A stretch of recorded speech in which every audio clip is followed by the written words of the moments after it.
ternyata ibu ini nocos lagi nih Kak. Dia bilang, kayaknya kalau rezekinya bukan anak, semua terasa hambar ya. Gitu.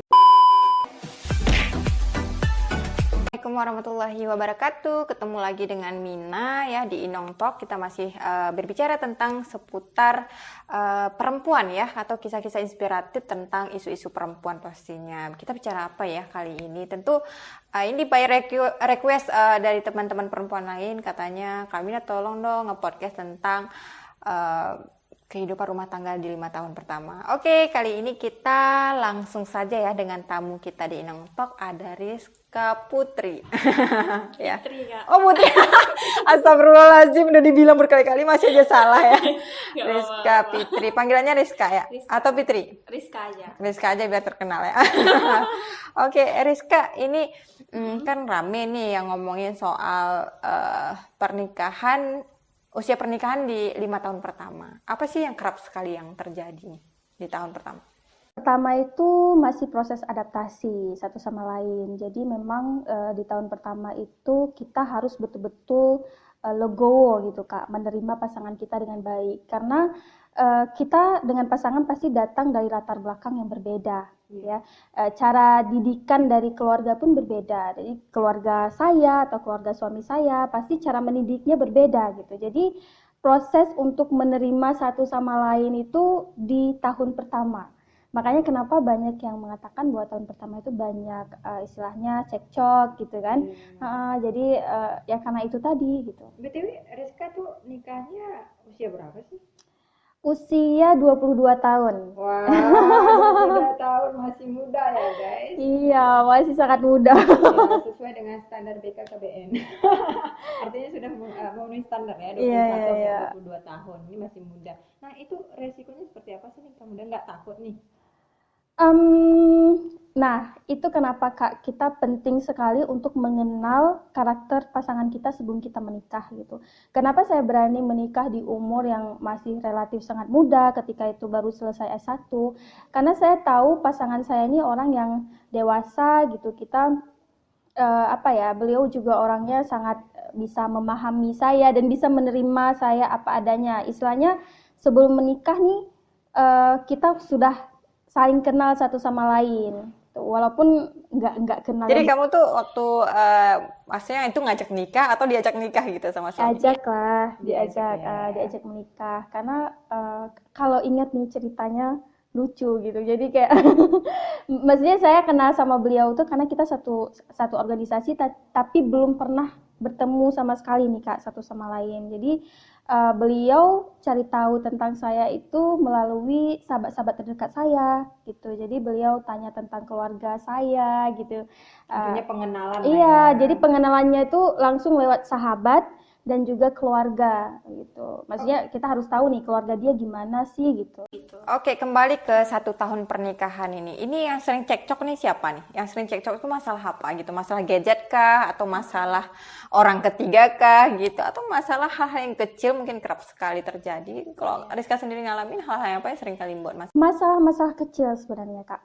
Ya mungkin gadget juga salah satunya gitu kan. Masalah kecil yang sangat sepele gitu sebenarnya. Tapi bisa jadi permasalahan kalau misalnya ya tidak saling memahami satu sama lain gitu. Itu lebih cenderung yang suka buat masalah siapa? Rizka apa suami? Aduh, nggak bisa ya. Tapi nggak tahu. Ya, kadang-kadang seimbang lah ya. Pokoknya istri harus selalu benar. Perempuan ya.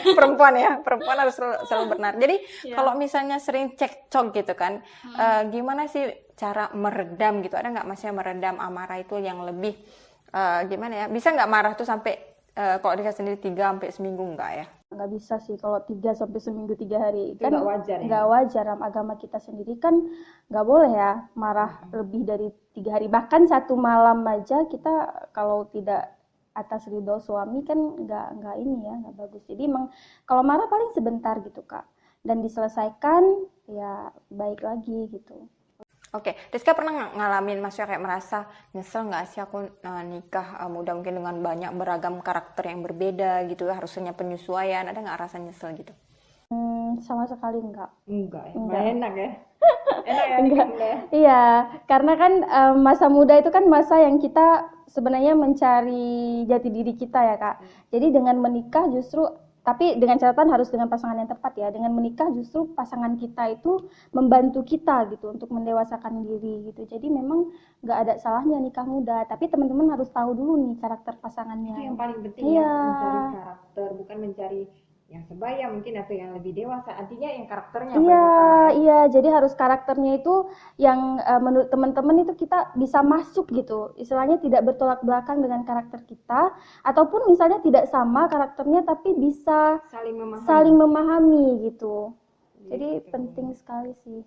Kalau misalnya Rizka sendiri ya misalnya ini kan udah 5 tahun ya berumah tangga. Hal apa yang membuat Rizka tuh sangat happy gitu? Atau dari karakter suami, hal apa yang paling buat Rizka tuh bahagia? Kayaknya semua istri pasti akan bahagia kalau suaminya itu perhatian. Betul. Ini perhatian, iya. Karena banyak di luar sana suami yang nggak punya perhatian. Contoh salah satunya mungkin ketika perempuan masak, nggak enak. Mungkin ada satu kayak gitu. Tapi harusnya yang punya komunikasi yang baik ya, Rizka. Iya, jadi semua istri itu pasti senang diperhatikan. Sebenarnya sama sih, suami juga senang ketika Ini diperhatikannya bagaimana sih, Rizka? Diperhatiin begini, diototin. Sebenarnya hal-hal kecil sih Kak, misalnya ngelihat rumah lagi berantakan nih, misalnya istrinya lagi masak capek gitu kan, terus dibantu untuk bersihin rumah, itu kan hal-hal yang sangat Itu sederhana. wajar. Kalau seandainya ada laki-laki juga sibuk di luar rumah, dia kerja terus pulang bantuin istri, itu wajar. Ya menurut saya wajar-wajar aja gitu, asalkan ya tadi, maksudnya itu bentuk dari perhatian ya, karena kan istilahnya yang capek itu nggak cuma suami, istri juga capek gitu. Makanya banyak orang yang bilang bahwasannya perempuan yang di rumah saja, ibu rumah tangga itu istilahnya kayak nggak ada kerjaan, padahal kerjaan dia lebih banyak daripada perempuan-perempuan yang di kantor. Istilahnya begitu ya. Jadi sangat wajar ketika suami pulang kerja kemudian dia melihat apa nih yang kurang beres sedikit ya, dibersihin dibantuin gitu. Tapi kalau kondisinya sangat lelah ya nggak mungkin juga ya. Artinya Hal-hal yang kecil seperti itu peran suami ya harus maulah membantu, apalagi mungkin kalau misal keluarga udah punya anak 5 ya Rizka ya, artinya ikut campur suami itu berperan suami itu lebih penting ya di situ. Ada nggak istilah kalau misalnya kalau orang udah punya anak kan ada namanya baby blues. Kalau misalnya belum punya anak ada nggak merit blues? Merit blues ya. Merit blues atau wife blues gitu? Nggak ada nggak sih? Aduh, gimana ya? Karena gini, kadang-kadang sifat perempuan itu kan suka marah nggak jelas, ya nggak sih? Nggak ada angin, nggak ada hujan, nyalahin suami. Atau suami itu tempat kita salahin aja. Mungkin kalau perempuan itu rentan marah-marah, ada fase-fasenya ya Kak. Mungkin kayak PMS gitu ya. Nah, itu kan normal nggak sih? normal, itu sangat normal karena itu memang dalam lingkup medis juga dibahas kan tentang PMS, bagaimana kayak emosi perempuan itu turun naik ketika PMS. Nah, di situ tuh sebenarnya yang paling dipentingkan itu pengertian dari suami gitu. Jadi Mana kalau lebih rentan nih emosi perempuan cepat naik, nggak dikasih uang apalagi PNS. PNS. aduh. Ya, aduh, kalau Kak Lina? Oh, kami lebih rentan kalau nggak dikasih duit. Karena kalau PNS salah gue gitu. Iya. Kalau kamu sendiri rentan marah kenapa? Kamu suka marah kenapa? Nggak mungkin kan nggak marah-marah? Iya, nggak mungkin nggak marah. Karena justru karena itu tadi emosinya nggak stabil gitu Kak, waktu PMS biasanya. Jadi kayak waktu PMS itu rasanya kan hal-hal kecil itu jadi besar, itu wajar. Kayak semua hal itu kayak salah aja, dan hal-hal kecil bisa besar karena tadi emosinya kan. Artinya itu padahal udah menjadi tabiat perempuan ya. Ini ada juga nih kaum laki-laki bilangin nih ya katanya. Kalau mau inong tok katanya itu kan. Jangan ngomongin tentang diskriminasi perempuan aja. Laki-laki juga sering diskriminasi di rumah tangga katanya. Dicurigai berlebihan. Ya, kemudian pokoknya dicurigai, dicek handphonenya berlebihan, ditanyai di mana kamu pulang. Kalau kamu sendiri ngalamin nggak hal yang kayak gitu? Iya, cemburu ya, jatuhnya ke cemburu. Ngalamin sih Kak, kalau nggak cemburu justru nggak sayang. Betul. Cemburu itu tanda kita menyayangi pasangan kita dan kita takut akan kehilangan dia. Cuman dengan catatan tidak berlebihan. Berlebihan seperti apa nih? Berlebihan itu kalau sudah mengganggu kerjaannya suami, ya sudah mengganggu mood dia, dalam artian sebenarnya dia tidak salah dan kita tahu itu, tapi kita cari-cari tahu terus ya. Intinya sudah membuat kehidupan rumah tangga tidak stabil karena kecemburuan. Korban berarti layang-layang putus nih. berlebihan. Nonton layang-layang putus nggak? Nonton lah. Nggak dilarang suami. Suami di luar larang istrinya lo nonton. Oh iya. Iya, karena gini, konsep suami itu nggak ingin dicurigai, dia hanya ingin dimengerti di semua kondisi. Enggak. Kalau nonton layangan putus sebenarnya banyak moral lesson yang bisa kita dapat dari. Salah satunya curigain suami, moral lesson. Enggak sih. Apa ya, kalau saya pribadi melihat film itu justru dari dua sisi ya Kak. Nah, dari sisi suami dan juga dari sisi istri. Dalam artian kita harus, ya kalau misalnya dalam rumah tangga itu kan tidak selalu stabil. Kasih sayang, cinta tuh kan naik turun juga gitu ya. Turun. Ya, dalam artian gini, maksudnya beda nih Kak Mina ketika baru menikah. Falling in love terus. Iya, romantisnya berbeda dengan setelah berapa tahun menikah Kak? 3 tahun menikah. Masih romantis. Masih romantis tapi beda kan? Merasa nggak perbedaan itu? Enggak, masih tetap romantis. Mantap. Kalau romantis itu nomor one. Mungkin ada sisi lain yang nggak perlu diungkapin. Iya. Jadi maksudnya seiring dengan berjalannya umur pernikahan, biasanya itu akan ada yang namanya permasalahan-permasalahan gitu, dan romantisnya itu akan berbeda dengan ketika kita baru menikah. Kalau misalnya kita baru menikah itu romantisnya masih kayak sayang, I love you, apa gitu kan, dibeliin bunga, coklat, segala macam. Tapi nggak mungkin umur 5 tahun menikah itu masih sama. Tapi romantisnya berbeda tapi masih romantis. Maksudnya kayak suami sibuk bekerja misalnya kan, istrinya di rumah, dia mencukupi keluarganya, itu juga bagian dari romantis sebenarnya ya. Jadi istilahnya romantisnya bukan bucin yang seperti awal-awal pernikahan. Gitu. Jadi kalau awal-awal nikahnya kan bucin ya, kemana-mana love, pokoknya lebih sering perhatian gitu. Tapi karena udah kerja, udah capek, ya udah terbagi ya. Iya, terbagi, konsentrasinya pun terbagi kan. Nah, jadi kebanyakan nih perempuan jadi emosi atau jadi merasa kayaknya suami aku nggak sayang lagi karena hal-hal kecil ini gitu Kak. Ada sempat merasa seperti itu ya? Kalau saya pribadi umur 1-2 gitu kan, 1-2 tahun pernikahan, umur 3 tahun pernikahan itu merasa kok kayaknya nggak sebucin dulu gitu kan. Tapi lagi-lagi makanya kita perlu banyak membaca literasi gitu kan Kak. Di situ kita jadi tahu bahwasanya memang itu hal yang wajar dalam pernikahan. Itu sebenarnya kita penting juga baca buku Iya. dengerin gitu ya. Iya, tentang kehidupan pernikahan. Karena gini, banyak orang yang menganggap bahwasanya menikah itu bahagia, selalu bahagia. Jadi ketika ada sedikit permasalahan dia merasa ada yang salah nih dengan pernikahan. Jadi dia sudah langsung mengklaim bahwa pernikahan dia tidak bahagia. Iya kan? Nah, jadi perlu diketahui bahwa menikah itu tidak selalu harus bahagia gitu. Di situ ada proses pendewasaan diri, saling memahami satu sama lain, proses belajar sebenarnya. Artinya menikah itu adalah universitas kehidupan seumur hidup ya, pembelajaran seumur hidup. Ada sabar suka duka itu dadakan ya, Iya. Jadi kita juga harus siap mental, dan juga nikah bukan asal nikah, tapi kita harus ada ilmunya. Betul, gitu ya. betul sekali. Oke, Rizka kalau misalnya di rumah sendiri misalnya, apa sih yang paling sering buat Rizka yang bad mood gitu? Bad mood mungkin kalau gadget ya. Gadget ya. Iya. Gadget ini mungkin apa, ini hewan atau apa? Tapi sebenarnya kita tidak bisa salahkan gadget juga Kak, karena kan sekarang zaman serba teknologi ya, kerja pun dari gadget ya kan, ada Zoom di situ, ada macam-macam gitu. Artinya gadget itu datang lebih rentan dicurigai ketika setelah menikah ya. Iya, tapi saya masalah dengan gadget bukan karena curiga ya Kak, mungkin karena kayak saya merasa kok suami nih baru pulang kerja bukannya ini, tapi ataupun malah tapi masih sibuk dengan gadgetnya, masih ikut seminar segala macam gitu kan. Tapi kemudian saya berpikir lagi, ini kan demi masa Iya. depan Nah, itu juga bukan gitu. cuma Rizka yang Iya, ngalamin kayak gitu, semua iya. suami-suami di Indonesia kayaknya gitu. Termasuk kadang-kadang istri juga ya, harus sibuk Iya. gadget daripada memperhatikan anak dan suami seperti itu. Tapi tadi lagi sibuknya itu dalam hal yang positif, jadi Oke, tidak masalah. 5 tahun pernikahan ya Rizka, Mm-mm. hal apa yang paling menyakitkan? Misalnya kamu nih belum punya anak gitu kan, pernah nggak sih dijulitin sama orang lain gitu? Wah, itu Jangan nangis, enggak, kayaknya punya dendam kasumat nih. enggak.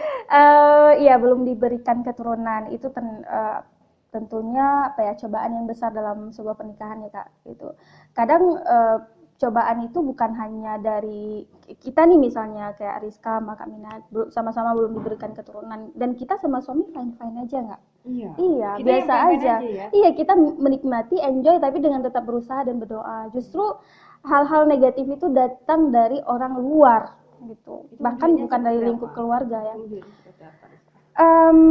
Ya banyak sih Kak. Orang kan rentan menilai kekurangan kita, rentan melihat kekurangan kita, bukan kelebihan yang kita punya ya.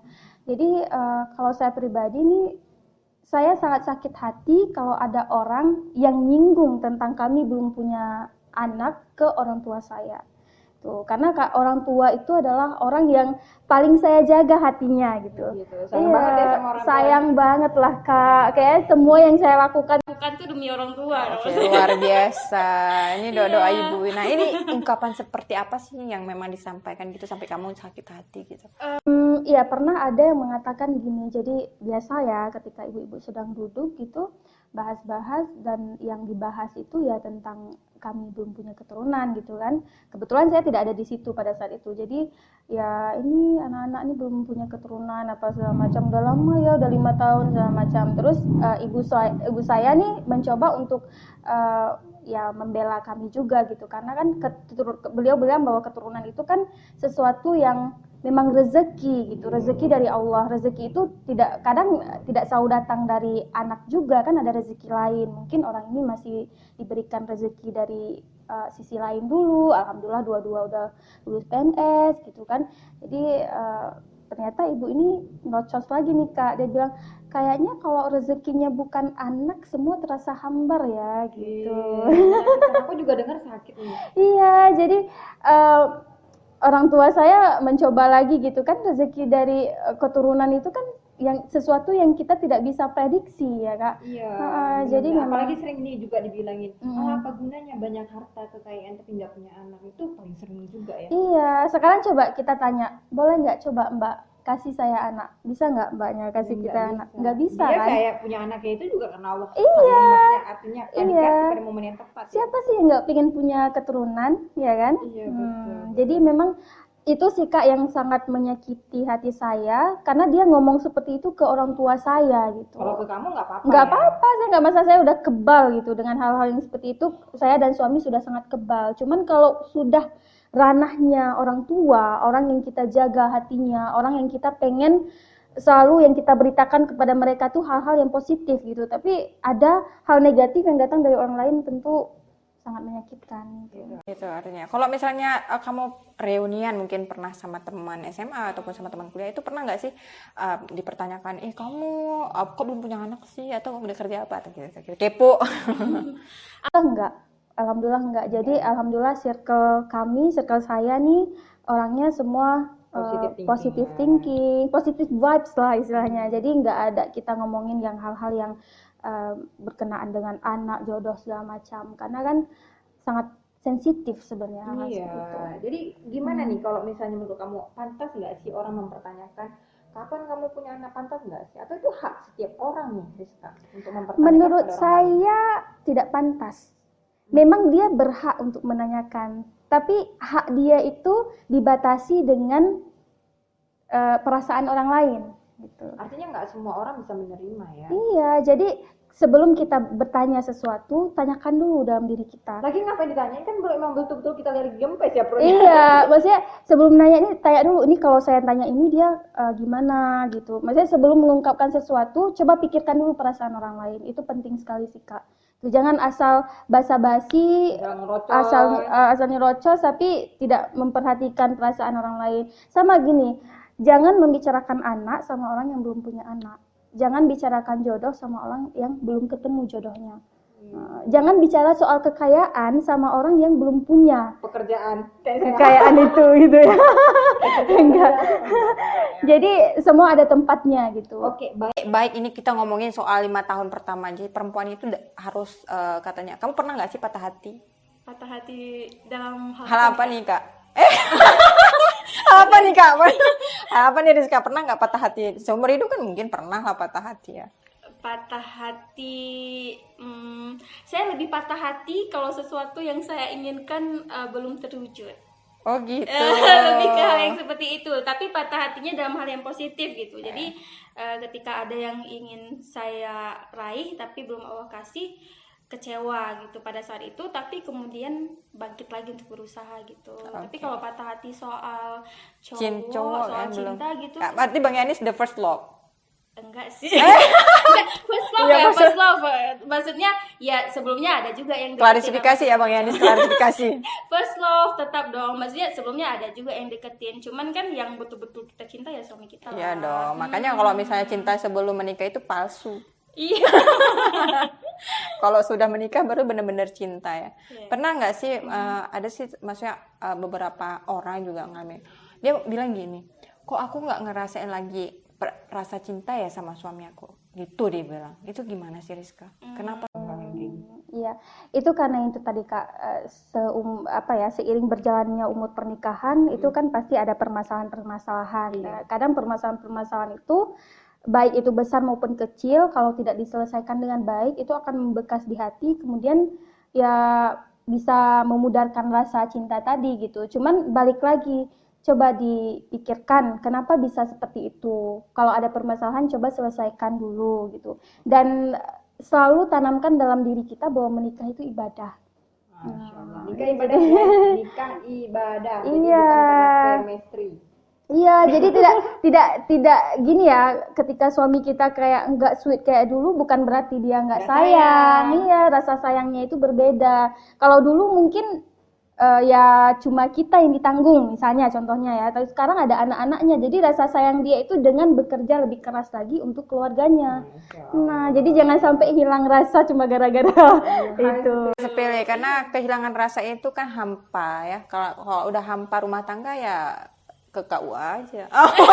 Enggak juga guys, itu ilmu sesat ya, saran sesat. Oke, untuk terakhir nih, mungkin Rizka ada mau nyampaikan kepada pemirsa Inongtok yang lagi nonton ya, untuk yang para jomblo udah atau para orang-orang yang lain ya, misalnya tentang rumah tangga 5 tahun pertama itu seperti apa, terus tentang soal ngejulit itu penting nggak sih? Silakan Rizka. Iya. Jadi teman-teman nih di luar sana yang belum menikah mungkin jangan selalu menganggap pernikahan itu sesuatu yang bahagia dan harus selalu bahagia ya, karena pernikahan itu adalah proses untuk kita kembali mendewasakan diri gitu. Jadi kalau misalnya ada permasalahan dalam keluarga kita nanti, dalam rumah tangga kita, jangan langsung menganggap bahwa rumah tangga ini sudah tidak beres, sudah hancur segala macam. Jangan, karena di situ tuh kita penting sekali untuk kemudian bisa memahami satu sama lain. Oke, untuk yang orang ngejulit. Itu yang julid. Ngejulit anak-anak.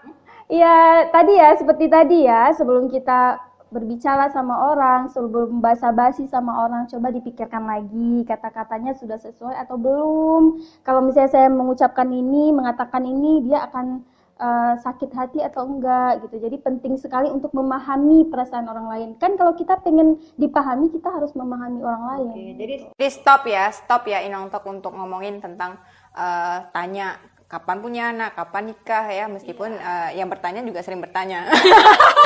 Abaikan Introspeksi diri ya, introspeksi Kak. diri ya Ya. kita ya, intinya hal seperti itu tidak bagus. Oke pemirsa Inontok, terima kasih ya sudah Rizka sudah bersama Inontok untuk menceritakan kisah-kisah ya ataupun hal-hal yang bermanfaat pastinya untuk pemirsa Inontok yang ada dimanapun. Nah jangan lupa like, share, and subscribe juga. Ditunggu ya kisah-kisah atau inspirasi cerita isu-isu perempuan di selanjutnya. Saya Mina mohon undur diri. Assalamualaikum warahmatullahi wabarakatuh.